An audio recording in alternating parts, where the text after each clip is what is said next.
এবং তিনি যে পুলিশ কর্তৃক বা টিভি হারুন বা বিপ্লবদের আগ্রাসনে তিনি কিন্তু অনেক নির্যাতনের শিকার হয়েছে।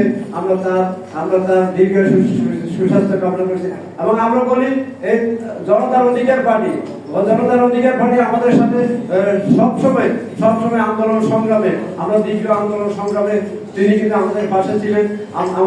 আমাদের সকলের সবাই আমরা সহযোগিতা করেছি। প্রিয় বন্ধুরা আমার, আসলে আমরা যে উদ্দেশ্যে, যে লক্ষ্যে আমরা বিপ্লব ঘটিয়েছি বা যে গণঅভ্যুত্থান হয়েছে, দ্বিতীয় স্বাধীনতা যাকে বলে, আমরা অর্জিত হয়েছে, কিন্তু সেই স্বাধীনতা অর্জন কিন্তু আমরা এখনো সুফল ভোগ করতে পারি নাই। কারণ আমরা দেখেছি বাংলাদেশের যে পরবর্তী অর্থাৎ অন্তর্বর্তীকালীন সরকার কিন্তু বিএনপি সহ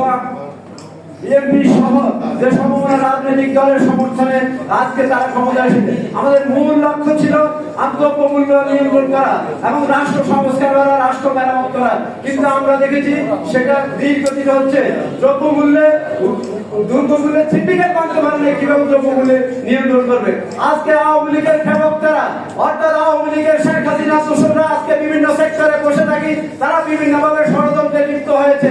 আমার বন্ধু রাজনৈতিক সহযোদ্ধারা, আজকে আমরা রাজপথে দীর্ঘ আন্দোলন সংগ্রাম করে এসেছি এই ঘসিটি বেগমের অনুসারীদেরকে সুবিধা নেওয়ার জন্য নয়।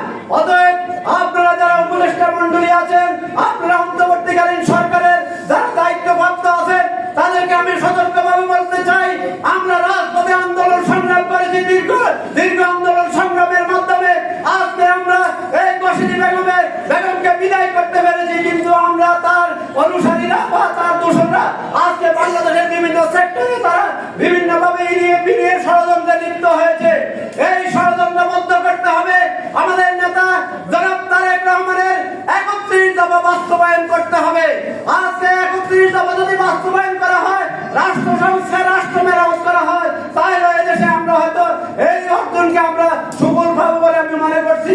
আজকে দেশনেত্রী বেগম খালেদা জিয়াকে কিভাবে অন্যায়ভাবে একটি ক্যাঙ্গারু এবং ফরমাইশি মামলায় তারা দীর্ঘ তার বাক স্বাধীনতাকে রুদ্ধ করে রাখা হয়েছে।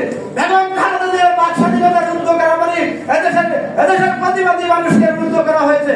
অতএব আমরা বক্তব্য বেশি দিতে চাই না, আমরা কাজে প্রমাণ করবো ইনশাআল্লাহ।